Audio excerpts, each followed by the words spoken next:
Right, hey guys, how we doing? Been a while, but we're on a video from NC Hammer. This popped up in the subscription feed, and I was like, do you know what? Yeah, interesting. Because the filler for Naruto, especially in Shippuden's, got some very, very powerful, like, characters. I seen in the thumbnail, was it the Mecha Naruto? Like, what? You know, so let's go into it. Let's see what the actual, like, is it the 10? Is it the 10? 10 strongest filler characters in Naruto are. Naruto is infamous for a lot of things. Incredible fight scenes, compelling and relatable villains, and, well, filler episodes. Yeah. And a lot of the filler introduced into Naruto is just bad. A fair amount of it is actually pretty good, with some of the best arcs in Naruto actually being filler arcs. But not only were filler arcs sometimes good narratively, but also oftentimes filler arcs is where we saw the majority of the creative energy pumped into Naruto. Whether it was new Kekkei Genkai or power systems being... Yeah, so like, what was it? There was the girl that was carried on the back by one of the guys that ended up being one of the seven swordsmen of the mist, had that weird eye technique thing and stuff. Introduced, or entire new villages being introduced. The filler's necessity to stay out of manga-related content meant that oftentimes filler content was some of the most creative content we got. I mean, it could be, yeah. Well, sometimes that creativity was not for the best. Sometimes that creativity gave us some incredible arcs with crazy powerful characters. And today, I want to talk about those characters, because I'm sure that a lot of you who are watching this video right now skipped every single filler episode in Naruto. And because of that, you don't know about some of the most iconic characters in Naruto history. And Gotta be honest, I did skip quite a bit of the Shippuden filler though. So this could be quite educational. I've seen majority of it, I think, but like I watched all of the original Naruto filler because I didn't know it was filler at the time. But Shippuden, I think I did skip a fair bit. Today I want to talk about those iconic characters because today we're talking the top 10 strongest filler characters in Naruto, ranked and explained. There are 296 filler episodes across Naruto and Naruto Shippuden. That means more than a third of total Naruto content is filler. Oh wow! Because Naruto, the first part, had like 90 straight episodes of filler, didn't it? So that's a third of the filler. Because of that, a lot of the information that can be gleaned about the Naruto universe comes from these 296 episodes, where we got a ton of character building moments for characters who aren't in the manga all that much, like Team Guy. And it was through Team Guy that we were introduced to our first entry on this list, coming in at number 10, Gensho. See, Gensho was introduced in episode 195 of part 1 of Naruto. And for those of you who don't remember, basically every episode of Naruto between about 140 and 220 is filler. It was something like 80 straight weeks of filler content. Yeah. From Naruto. See, Gensho was a taijutsu master, introduced during the third Super Beast arc. And Gensho was one of 3 brothers who sought revenge against Might Guy for the death of their father. And thus Gensho went to Konoha under disguise as a taijutsu master and summarily defeated Rock Lee in taijutsu. Get down.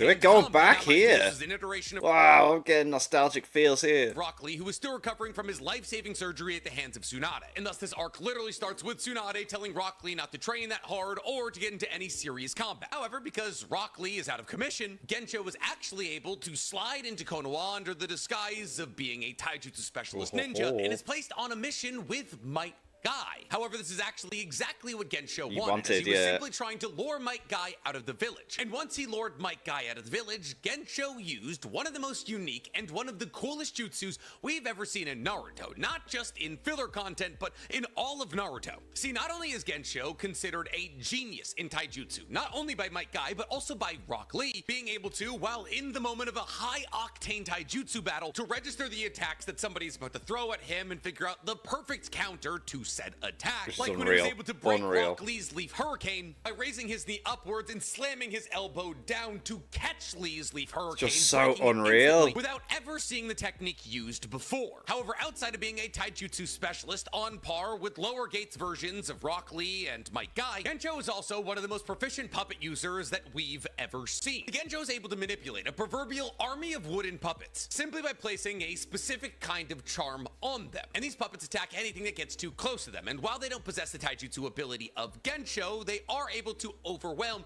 even incredible taijutsu users with Like their my sheer guy. numbers. On top of this, Gensho is able to assume control over any of his puppets, and thus making one of them in this army an incredibly proficient taijutsu user. On top of this, these wooden puppets are able to split apart and fuse together to make things like a simple house all the way up to an incredibly elegant and large Japanese castle. Thus, Gensho uses the ability to fuse these wooden puppets into a myriad of different structures to isolate individual opponents so they can be fought separately. Just And these crazy. structures that are created are so incredibly powerful when finished, as Gensho is able to imbue certain areas with chakra that even Might Guy was unable to destroy the walls. And thus, when Gensho was able to lure Might Guy out of the village, he trapped him in a wooden house created from his dolls and tired out Might Guy as he threw wave after wave of wooden puppets at him. And Might Guy would have been doomed if Team Guy and Naruto didn't show up, as Rock Lee dashed into the Japanese castle that Gensho had created, but Gensho was able to manipulate Might Guy's mind into believing that as Rock Lee stormed into this castle that he was actually another wooden puppet. And thus Might Guy fought against Rock Lee with his life on the line, trying to kill him. And it wasn't until Might Guy realized that the wooden puppet he was fighting against was fighting exactly like Lee that he realized what he was doing, and thus Gensho's plan failed. However, it's worth noting here, without Team Guy and Naruto showing up, Might Guy would have been in an incredibly sticky situation. Could have died. Could have died. And thus, because of the diversity in his attacks and the ability to corner Might Guy, one of the strongest Jonin in Konoha, Gensho absolutely deserves a spot on this list. Hell yeah. I mean, oh, ho, ho, ho. Okay. But I still gotta put it. I love that we've not skipped the original Naruto. I thought we were going straight to Shippuden because of the whole power creep thing. You know, obviously in Shippuden everyone's a lot stronger than in Naruto. This is cool.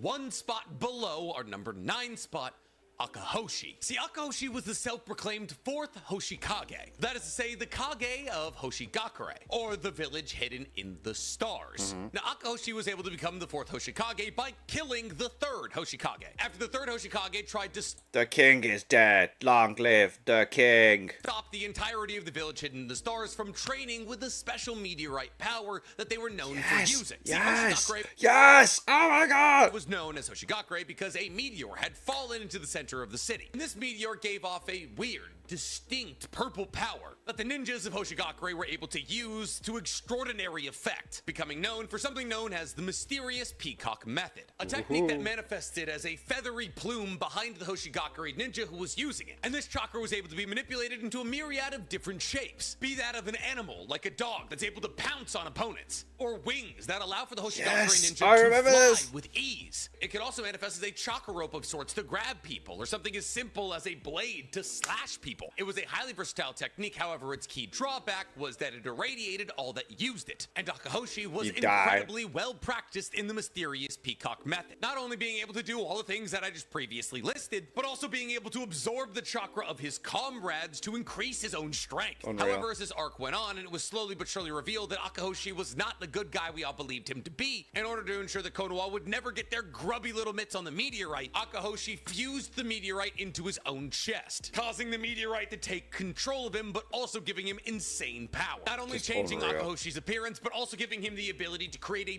gigantic dragon out of meteorite chakra. A giant dragon that was not only able to repel almost all of the ninja of Hoshigakure, but also Naruto as they tried to wrestle this meteorite from his chest. But speaking of people who are able to steal chakra from others, up next on our list at our number 8 spot, we have Fuka. Fuka made her debut in episode 56 of Naruto Shippuden, in the mixed filler and canon arc of the 12 Guardian Ninjas arc. See, Fuka belongs to a group of grave robbers who have been exhuming the bodies of the dead and gone members of the 12 Guardian Ninja. And Fuka was an incredibly powerful kunoichi, so powerful that Kazuma, a former member of the 12 Guardian Ninja, and the leader of the half of the 12 Guardian Ninja who led the coup against Konoha, identified her strength and potential to help in the ongoing battle against Konoha. But what made Fuka so powerful? Go for it. Well, she had 5 bodies. See, Fuka has one of the deepest bags of techniques we've Yeah, I think I skipped this one. I'm not recognizing her at all. Okay. actually ever seen. She, like Jiraiya, had complete and total control over her hair, which allowed for her to use her hair to grab and constrict enemies to a deadly level of effectiveness. Now, she was able to control her hair because Fuka had an insane amount of chakra. In fact, she had so much chakra that she had to move her consciousness from her actual body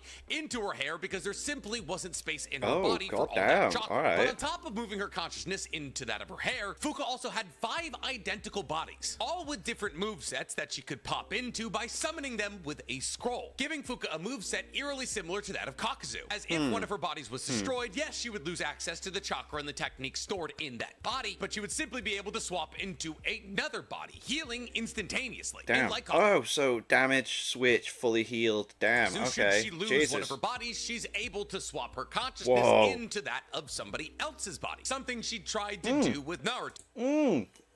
So it's not just... Wow, okay. Though Naruto was able to shake it off. But it was more than just her 5 lives that made Fuka so ridiculously powerful. She also had the ability to paralyze people with simple eye contact, like she had the Sharingan. She could Whoa. camouflage herself to make herself invisible to sneak up on foes, but she was most known for her execution by kiss technique, an ability that allowed her, after kissing somebody, to suck out their chakra and eventually their soul. And if she was able to consume all of the chakra and the soul of somebody that she kissed, she would gain access to all of their techniques, which is why her bag was so ridiculously deep. And thus, like Kakuzu, she had access to all 5 elemental releases. Whoa. And thus, in a way, she just was non-canon Kakuzu. That's unreal. That's absolutely unreal. She's so fucking OP.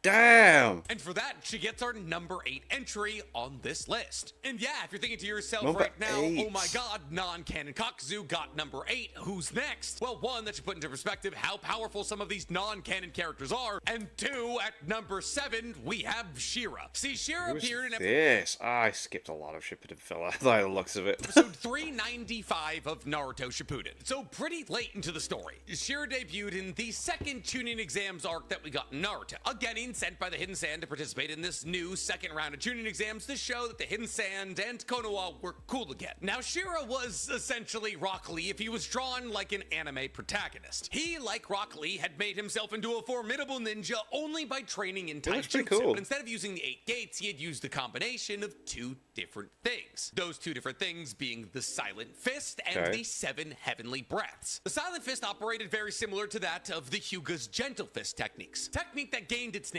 because Shira was able to muffle the sound of his attacks using chakra, allowing for them to be thrown and land soundlessly, making it almost impossible for any opponents to anticipate what's coming next. And the 7 Heavenly Breaths operate almost identical to that of the 8 gates. Individual levels in Shira that can be unlocked between 1 and 7 that grant him access to higher and higher levels of power. Now, with the combination of these 2 techniques, because Shira wasn't practiced in either ninjutsu or genjutsu, Shira was not only able to fight on par with Gaara as a Kaze Kage, what? being able to dodge his sand attacks and get within striking range of Gaara, as the speed that he possessed was equal to that of Rock Lee without his weights on, but he was also able to spar against Neji and Rock Lee simultaneously, being equal to or possibly stronger than Rock Lee with up to 5 gates open. And Shira's power in taijutsu was so incredibly grand that after the tuning exam arc, he actually went back to the Hidden Sand to train Gaara in taijutsu, which is why Gaara's taijutsu is actually actively compared to that of Naruto's in the Boruto era. So for being a combination of Rock Lee and Neji, yeah, Shira's gonna get our number 7 spot. But unfortunately, when it comes down to it in the Naruto universe,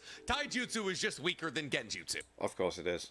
Who's this bitch? Which is why at number 6, we have Yakumo Kurama. So Yakumo Kurama was debuted in Naruto episode 203, an arc that revolved around the Kurama clan in Konoha and Kurenai. Now, throughout the duration of this arc, we are introduced to the Kurama clan, a powerful yet unknown clan inside of Konoha known for their genjutsu prowess. And while every individual born into the Kurama clan is better at genjutsu than your standard civilian, every couple of generations, one amongst the Kurama clan is born with proficiency that dwarfs even their other members. And that's because every couple of generations, one member of the Kurama clan is possessed by an entity known as Id. Now, Id is a demonic presence that shares mind space with this Kurama clansman, not only giving them access to supernatural genjutsu ability, but also trying to take control of their body. And while Ido, this demonic presence in Yakumo's mind, was the reason she was able to use the clan's Kekkei Genkai, which is simply the ability to make genjutsu real, she is in a What? Alright. constant battle with Ito as it tries to cede control of her body. But still, regardless of her weak physical body and her ongoing mental battle with Ito, Yakumo was able to make genjutsu a reality, meaning if you die in the genjutsu she casts, you die. She's shown the ability to cast genjutsu through the medium of her paintings to such a level that if she painted the Hokage's office being struck by lightning, it simply would be. This is insane. That's mental.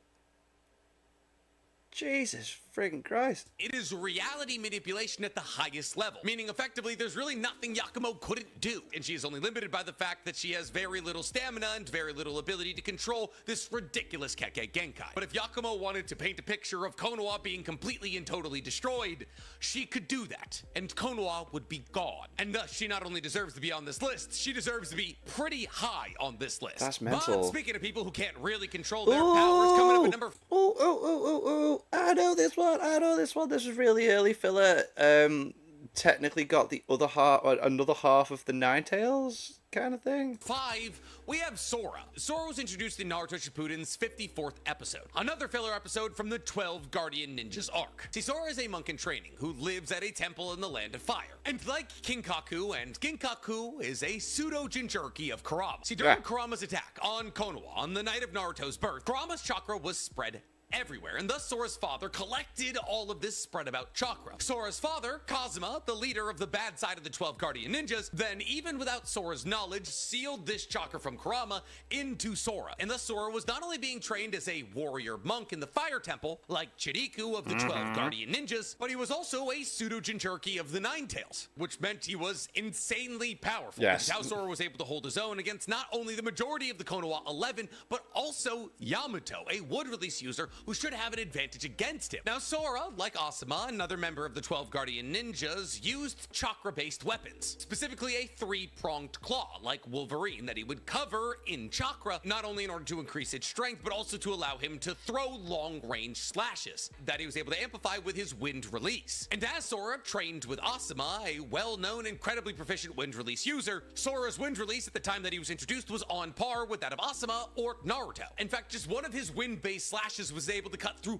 hundreds of Naruto shadow clones. However, obviously, all of this paled in comparison to Sora's ability to undergo version 2 Jinchuriki cloaks. See, because while Sora himself wasn't technically a real Jinchuriki, Kazuma stated that he had roughly around the same amount of power as a real one, which is proven by the fact that not only is Sora able to undergo a version 2 Jinchuriki cloak transformation, but also on account of the fact that he was able to manifest 4 tails. Which is just mad at the time as well, considering Naruto's not done this. A level of strength that Naruto used to almost kill Jiraiya and Orochimaru. And Yeah, like, no control over it. in this 4-tailed cloak version, not only did Sora have the standard strength and speed of a Jinchuriki, on top of the insane regeneration factor and insane chakra pool, but he also, like so many other Jinchuriki in this form, was able to create tailed beast balls, which, as we know, have the strength to destroy entire shinobi villages. Biju Blast is just unreal. Biju Blasts are unreal. And therefore, on account of the fact that Sora was an incredibly practiced warrior monk trained by Asuma, Who had access up to a 4-tailed version 2 Jinchuriki cloak transformation, and therefore tailed beast balls, making him easily as strong as beginning Shippuden Naruto. Yeah, Sora gets our 5 spot. But on account of the fact that we never got to see Sora destroy an entire village, I can't put him higher than our number 4 spot, Enno Goija, who did destroy an entire village. Ooh. See, Enno Goija was kind of debuted in episode 144 of Naruto Shippuden. Now, I say kind of debuted because by the time that episode 144 of Shippuden rolls around, Enno Goija was long gone, and only his students remained to carry out his legacy. His students, like Hotaru. And therefore, while Hotaru did have access to all the techniques of Enno Goija, I'm gonna use Enno Goija on this list, even though they could be considered at the same power level, on account of the fact that he's the one who made them. See, Enno Goija is one of the most interesting characters in Naruto lore, because he's one of the only few individuals in the history of Konoha that Konoha identified as a legitimate threat. See, it was during the Third Great Shinobi World War that Hiruzen actually reached out to Enno Goija, asking him to make a treaty with Konoha. See, Konoha wanted Enno Goija to identify a technique that he made, called Fury, as a Kenjutsu, aka a jutsu not to be used, because Konoha, quite frankly, was intimidated by the raw power of this jutsu. And in exchange for Enno Goija no longer using this technique, Konoha would support the Tsuchikomo village where Enno Goija came from. But why was this technique so intimidating that even Konoha had to beg somebody who didn't live there to not use it? Well, Fury was a ridiculously powerful jutsu that allowed for somebody to suck in as much nature energy as they possibly could before expelling it all out in an explosion of insane force. What the These techniques are just so... Like, wow. Imagine having the fun with it, though. Like, going, right, we're making filler. So we don't have anything to go off of. There's no restrictions. What abilities these characters have. And then just being able to just make up any old, like, random bullshit. And then just being like, yeah. And then just kill the character off at the end so that it doesn't interfere with like how strong other characters are in the future. An explosion so powerful that it could level an entire village in one fell swoop. It was a jutsu on par with the almighty push used by Nagato to flatten Konoha. However, its only drawback was, after using it, you got a bit tired. That's it, since only nature energy was used in this explosion, while it did take a fair amount. That sounds so unreal. So the technique's that powerful, then you just go, oh. Right, anyway. Time to absorb all of the energy. As your own life force wasn't being used to level entire villages, this jutsu was insanely dangerous in anyone's hands. And thus Hiruzen had to beg Enno Goija to no longer use it and to teach it to nobody else. And when you have the most powerful village in the entire world coming to you to ask you to stop using the jutsu you created, well, yeah, that's aura, and thus Enno Goija gets our number 4 spot on this list. But sometimes raw destructive ability isn't the most important thing to take into consideration, which is why at number 3 on our list, I have recognize Gurren. this See, Gurren was one. introduced in episode 89 of Naruto Shippuden, and with her introduction, we got one of the coolest Kekkei Genkais ever created in the Naruto universe.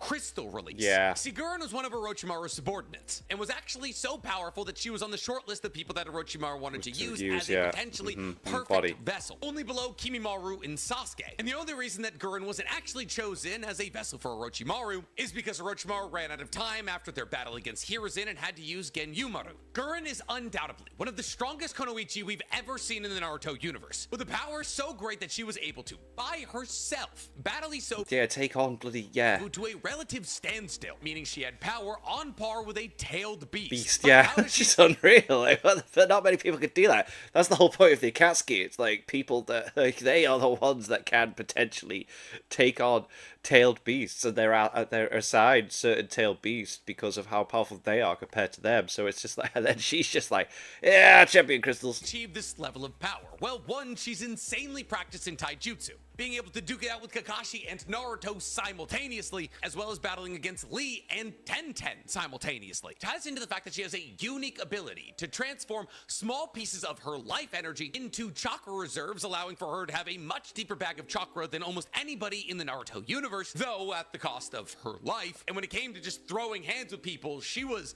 pretty elite. However, her true strength came from her unique Kekkei Genkai, Crystal Release, a technique that allowed for her to crystallize anything from the air to opponents. Which A is technique that mad. allowed for her to make an infinite arsenal of weapons, or simply to crystallize her opponents, encasing them in a crystal that they couldn't break out of. And these crystals were so dense that even high-level wood release couldn't crack them. On top of this, his technique was so rare that even the Sharingan was unable to copy it. And thus Gurren could do everything from creating incredibly dense defensive walls, sharp protrusions out of the ground, or snowflakes-shaped shuriken to throw at opponents, all without fear of any of her techniques being copied. However, by far and away, Gurren's deadliest ability was the ability to crystallize opponents to a molecular level, and then after crystallizing her opponents, having the ability to shatter said crystal, turning her opponents into a fine dust. The sheer diversity of her attacks Crazy. and the instant kill ability of Crystal Release at a high level means that Gurren is by far and away one of the strongest filler characters we've ever been introduced to. But she's no Naruto. Specifically, Oh, here we go. I knew it. I knew it. I knew it. I knew it. This one is something else. she's no Mecha Naruto, which is who we have at our number 2 spot. Yeah, unfortunately, even when talking about filler characters, Naruto tends to take the top spots. Mecha Naruto was introduced in episode 376 of Naruto Shippuden, an experiment made by Orochimaru to Of try course, and yeah. emulate the power of Naruto, and therefore eventually House Kurama becoming one of the most powerful tools in Orochimaru's arsenal. Mecha Naruto, when it was brought to life, actually just ended up attacking Orochimaru and Kabuto, and it was so powerful that the combined forces of Orochimaru and Kabuto had to retreat. Now, eventually Mecha Naruto ended up in the possession of the Akatsuki, and Nagato took this already ridiculously powerful abomination and altered it, placing chakra rods all across its body. And thus Nagato sent Itachi alongside Mecha Naruto to Konoha to abduct Naruto and extract the Ten Tails from him and put it into Mecha Naruto. However, Itachi programmed Mecha Naruto to stop attacking Naruto if Naruto expressed that he wanted to save Sasuke. Yeah, Yeah, not it's at all. weird. But it doesn't It's mean weird. that it didn't introduce a ridiculously immensely overpowered character in Mecha Naruto. See, Mecha Naruto was able to take on the majority of the Konoha 11, taking on both Neji and Rock Lee simultaneously in Taijutsu and coming out victorious. And while I know that's something we've said a lot during this list, that's only because Neji and Rock Lee get disrespected pretty much every opportunity time. the filler gets. Mecha Naruto was so much more than just hands. It could launch its fists and use them as it's got the grapple missiles hooks, as well and fire everything. lasers from its eyes, fire a flurry of missiles from its body like it was the Asura path, transform into a plane to fly, transform into a vehicle to roll, detach parts of its body to avoid danger. It had advanced scanners that allowed for it to immediately identify its target from long distances. It had mallets and drills and blades. It could fire shuriken. And if it got close enough to Naruto, it was able to absorb Kurama's chakra, and was able to absorb enough of Naruto's chakra that it was able to assume a three-tailed form, with which it was able to use things like tailed beast balls, which it used to destroy Mecha Nine Tails. Like I said, Wait, I can't wait to see what's number one then. Like, I thought that would have been top of the list. It's going to be something I've not seen. Or, okay, we'll see. bad arc, but insanely strong character. Yeah, but yeah. since Naruto does, after all, have the inability to not appear at the tops of lists like these, this list wouldn't be complete without our number one entry, Menma, which is... it's just goth Naruto. Now, fun fact about Menma Uzumaki is that while Naruto is the spiral fish cake that you sometimes see Wait, is this filler or is this the movie? in ramen, Menma is just the Japanese word for the bamboo shoots that you get in ramen. Menma appears in the Road to Ninja Naruto movie. The son of Kushina and Minato and an Right, old so it's not filler then, is it? Boo! Boo! Because if we were including movies, then yeah, because this guy is pretty freaking strong. He has all the summons as well and everything to fight alongside him and that, like, yeah. alternative version of Konoha, the Jinchuriki of Kurama's counterpart in this alternate universe, the Black Nine Tails. While Menma was raised in a loving household by both Minato and Kushina, instead of battling against the Akatsuki, he decided to join them. Yeah. And when Naruto and Menma go head to head, it's revealed that Menma is just stronger in every single way. See, instead of Kurama being placed in Menma with a repressive seal like the 8 Tricram seal, Black Nine Tails is just simply sealed inside of Menma without any repression, making Menma's access to the Black Nine Tails chakra way stronger than that of Naruto's. And therefore, since Menma is essentially just the anti-Naruto, he has access to an alternate universe version of basically all of Naruto's techniques, like his spiraling ring, which is basically the Rasengan. Yeah. However, Menma's great spiraling ring was so powerful it was able to destroy the entirety of Konoha like Pain's almighty push, except afterwards Menma wasn't even slightly fatigued. On top of this, Menma is able to, with his Kurama chakra, able to manifest something known as the 9 masked beasts. Living beasts composed of his Jinchuriki chakra, who are immensely powerful individually and are able to overwhelm Kage level opponents like Tsunade. But Menma gets even stronger when his body is taken over by Tobi, and he gains access to Kamui, making him not only a stronger version of Naruto, but also a version of Naruto that has Kamui. So yes, on account of the fact that he was able to destroy the entirety of Konoha without getting fatigued, and also gets Kamui, I'm gonna have to give Menma the #1 spot on this list. But I'm curious to hear from you guys. Out of Boo! That's a bit of a no. Like, no, that's not filler. It's a movie. You know what I mean? Do you know what I mean? Like, obviously, it's still not part of the main story, but it's one of the movies. Like, you could have taken what are the powers from all the other movies? Surely some of them are like. I'm trying to remember. I can't remember off the top of my head. But anyway, this has been fun. all of the filler characters that you can remember, which do you think is the strongest? Let me know in the comments below. And while you guys are down there, please, for me, like this video, subscribe to the page, and hit that Hit noti that bell. noti It's the bell. weekend. I'm gonna sleep for 12 hours. Been a while. I'm liking getting back into these old ones. Like, so if you guys got any like NC Hammer videos that I've not checked out, and you want to see me check out like this, let me know. Like Grand Line Review, I used to like doing those, and there's like one I checked out the other day, and there's another one I want to check out, One Piece stuff. I'm enjoying getting back into all this. It's fun now that I've moved into the house that I have bought, and I'm slowly setting everything up, and I've got loads of plans for the future, and I've also got like YouTube Shorts. I'm repurposing old stuff into small form, so if you want to see like little clips from abridgments and stuff like that, you don't want to watch the whole thing, boom, they're there. I upload 2 every day on those. Yeah, exciting stuff. I want to do other stuff next year, but yeah, that was cool. Bit annoyed about #1, but I'll let it slide. I will let it slide. It was an enjoyable video, and thank you very much for watching.